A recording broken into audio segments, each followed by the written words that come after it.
Welcome back to Fueled by Plants, and I want to talk about how to get enough protein on an alkaline diet without going too high in carbohydrates. All right. So basically, when most people go vegan, most people go plant-based, and they start following an alkaline diet, most preferably the Dr. Sebi diet, the problem comes in that it's getting enough protein, getting enough plant-based protein without going too high in carbs. It's a common problem. A lot of people DM me and message me asking me questions about, hey Justin, how can I fix this? How can I get enough protein? Because I try to eat chickpeas, and then I try to eat wild rice and all these different things, and I always go too high in protein, right? I'm cooking me some food right now. But here's the key. You want to be making sure that you are tracking your protein needs and tracking your meals. That's number one. 9 times out of 10, when I get this question asked, right, the majority of the people who's asking this question are not even, counting their calories, tracking their macros, tracking their meals each and every day. Not sometimes, each and every day. So before you can make sure you're hitting your protein needs or getting enough protein or building muscle and making those vegan gains, you have to make sure that you're tracking your intake. That's number one, because you're never going to be able to hit your protein if you're not tracking what you're eating. All right. So that's number one. Number two is you want to treat carb sources like carb sources, right? Rice is a carb source. Fruits and veggies, they are carb sources. Even though with some people out there that say, oh, I'm a fruitarian and I can build muscle. Okay, it's probably a one-off situation. But for the majority of people, you want to make sure you're treating carb sources as carb sources. Protein sources as protein sources. Fat sources as fat sources.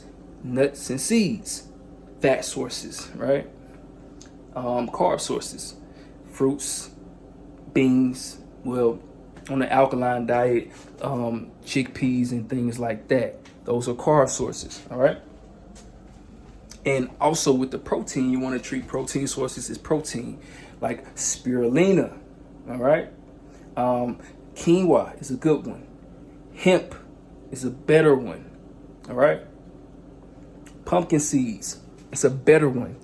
And you want to be making sure that you're keeping track of this, because it's very easy to not hit your needs when you are not tracking it. So regardless if you're hitting them right now or not, it doesn't even matter if you're not tracking your progress. So please, if you don't get anything else out of this video, just start tracking it. How do you do that?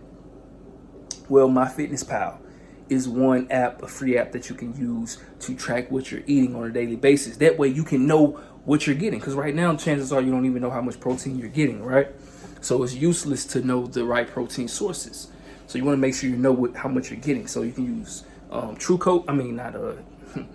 MyFitnessPal, or you can use Chronometer. It's another good one as well that helps you keep track of the micronutrients a little bit better than MyFitnessPal. MyFitnessPal is more commercial, but Chronometer is a little bit better. It's more nuanced, right?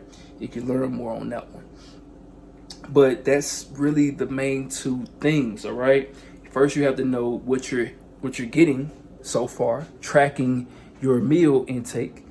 And number two is treat protein sources as protein sources, treat carb sources as carb sources, and treat fat sources as fat sources. Start getting more teff for protein, start getting more spelt for protein, start getting more hemp for protein, and things like that. And you shouldn't have a problem going too high in carbs because you're not using carb sources as protein sources.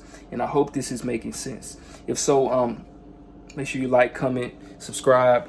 Leave a comment.